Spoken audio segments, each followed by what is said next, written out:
इस वक्त भूले बिसरे पन्ने का यह दस्ता मेरे साथ हैं श्री सोनलाल जी, गांव लठागी के। लठागी और शहर के मध्य में गुरुटी सेड़ी नामक जगह है, जहां बूढ़ी नागन शेर सर के पुत्र काली नाग का बहुत ही प्राचीन जो मंदिर है आप देख रहे हैं यहाँ पर है। इस मंदिर की जो ऐतिहासिक पृष्ठभूमि है अपने आप में बहुत ही महत्वपूर्ण है। घटना उस कालखंड की है जब श्रेष्ठ सर से माता बूढ़ी नागन के पुत्र इधर उधर भटकने लगे, तो ये देवता भी जो हमारा काली नाग है ये भी वहाँ से चल कर के श्रेष्ठ सर से यहाँ पहुँचे। तो जब काली नाग वहाँ से आए, माँ बूढ़ी नागन ने कहा, बेटा क्या तू वापस भी लौटेगा? तो काली नाग ने कहा, हे माता, अगर मुझे सत्य तप होगा तो मैं अवश्य आपके दर्शन करने आऊँगा। वहाँ से भागकर दसावर पहुँचा। दसावर से राजा से बातचीत करने के बाद वह अपनी सीमा बांधी। फिर रामपुर शहर पहुँचा। रामपुर से रस्सी को शत्रुंज के पार फेंका तथा उससे चिपक कर शत्रुंज पार करता हुआ किशोली गांव पहुँचा। किशोली में चंबू देवता मिला। उसने सोचा कि 4 चंबू तथा 7 देवियां मेरी कचहरी में बैठकर मेरा हुक्म मानने वाले नहीं हैं। आगे चलकर नाग चूनागाई पहुंचा। विश्राम के बाद बाड़ी गांव में पहुंचा, जहां उसकी देवता नगेला उसका बड़ा भाई से बहस हुई। आगे चलकर श्यामी बावड़ी के पास पहुंचकर स्नान ध्यान करने लगे तथा रायनाग के मंदिर में मूल में पहुंचे। वहां रायनाग के साथ बहस बसाई हुई। वहां से भागकर सरहान बागे में पहुंचा। वहां पानी के तालाब में बहुत बड़ा सांप मिला। नाग उसे देखकर डर गया।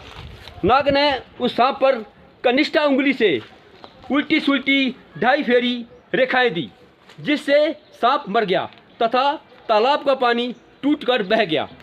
वहाँ से नाग ने बशरेव जोत पर जाकर के विश्राम किया। वहाँ उसकी कालियों के साथ भी बातचीत हुई।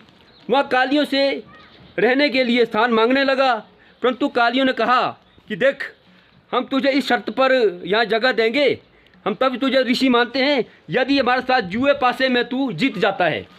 तो वहाँ पर कालियों के साथ जो है 7 बाजी जीत गया, तो वहाँ पर जो है रहने के लिए स्थान मिल गया।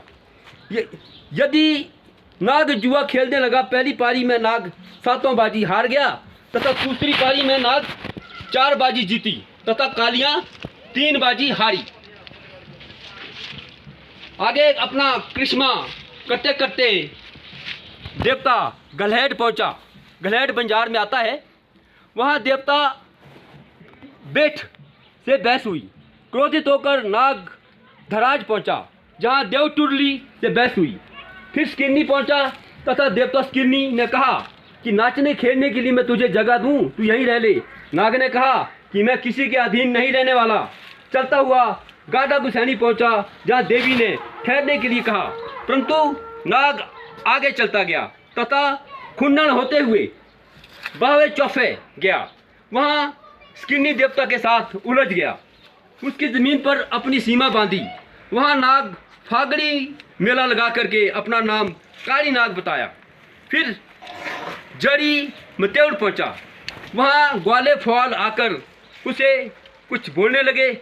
नाग का मन वहां उचाट हो गया तथा वहां से पीछे हटकर तांदी पहुंचा, जहां ठाकुर की ठाकुराइन सिर पार रही थी। उसने नाग के ऊपर कोई ध्यान नहीं दिया।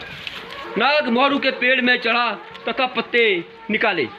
ठाकुराइन ने नाग को गालियां दी। नाग ने दृष्टांत दिया। ठाकुराइन भागकर भेकर की टहनियाँ चबाने लगी तथा उसे खेल आया। ठाकुराइन ने कहा कि मुझे मालूम नहीं था कि तुम ऋषि हो। उसने नाग के लिए बकरे की बलि दी तथा दूध घी की धारा बहाई।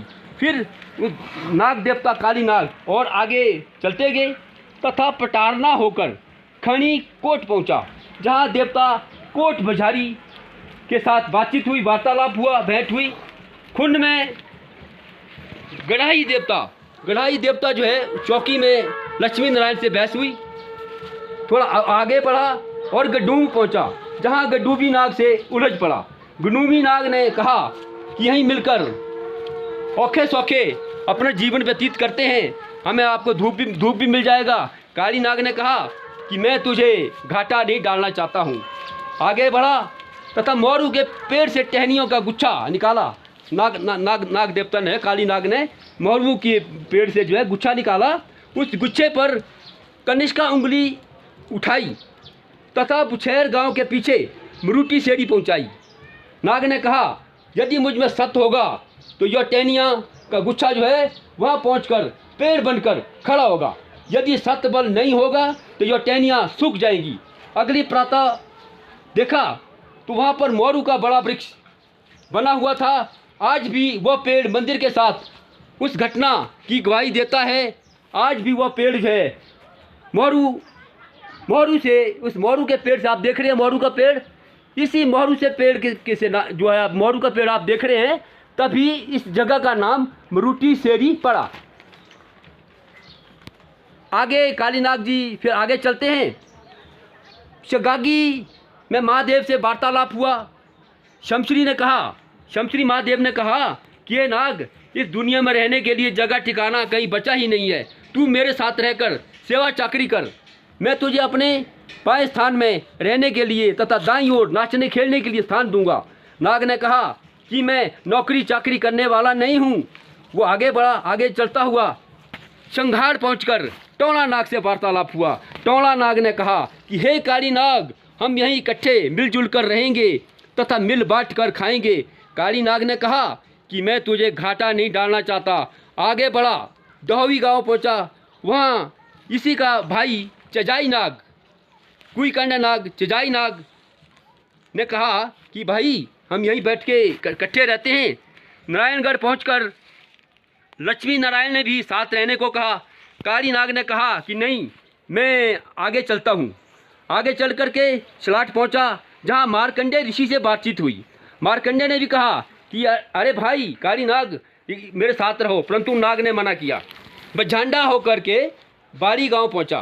गोसरू नाग रास्ते में गोसर साफ कर रहा था, अर्थात गोसर रास्ते को साफ कर रहा था, इसलिए उसको गोसरू नाग कहते हैं। गोसरू नाग ने कहा कि अरे भाई यहीं रहते हैं, परंतु उसने कहा कि मैं रास्ते में रहने वाला नहीं हूँ, जहाँ कहीं अच्छी जगह मिलेगी वहाँ रहूँगा। वो आगे बढ़ता गया। साथ में वाई थाच नामक जगह पर पहुंचा। वहाँ बनास का देवता श्रोगु मिला। श्रोगु ने वहीं रहने को कहा, परंतु नाग ने मना किया। आगे बढ़ा, कूट गांव पहुंचा, जहाँ कटासी देवता मिला। कटासी ने कहा कि यहाँ खाने पीने रहने सहने की मौज है, तुम मेरे साथ ही रह लो। नाग ने मना कर दिया। काली नाग आगे बढ़ता गया। लिद्धि थाच पहुँच करके विश्राम किया तथा दंतमंजन आदि करके स्नान आदि करके आगे चलता बना। चलते चलते घोगरी घौन पहुंचा, जहां बीच रास्ते में घराटी सोया हुआ था। घराटी ने जानबूझकर नाग की परवाह नहीं की। नाग ने दृष्टांत दिया, लोहे के ओले बरसाए तथा बड़े बड़े रिंगड़ जंगली मधुमक्खियां पैदा कर दी। उन रिंगड़ों ने घराटी को मार डाला। आगे चल करके श्रीण पहुंचा, जहाँ श्रीणी देवता से वार्तालाप हुआ। उस क्षेत्र में विशाल काय व्यक्ति मान मरीचों का राज हुआ करता था। बड़े दुष्ट वो लोग, जो मान मरीच बड़े दुष्ट थे, देवी देवताओं को नहीं मानते थे। काली नाग ने उनको, मान मरीचों को जो है उनका दमन कर दिया, उनको मार डाला।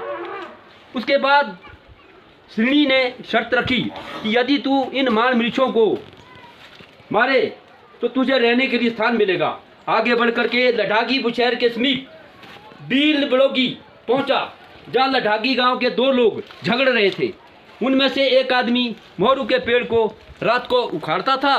प्रातः के लिए वह पेड़ वैसे की वैसा खड़ा हो जाता था। ये वो मोरू का पेड़ है, वो जो झगड़ रहे थे, रात को पेड़ को उखाड़ता था एक आदमी, और अगली प्रातः जो पेड़ जो वहाँ पर पुनः लग जाता था। फिर एक दूसरे पर वो आरोप प्रत्यारोप लगाने लगे कि तैने ये पेड़ उखाड़ा, एक बोलता तैने ये पेड़ उखाड़ा।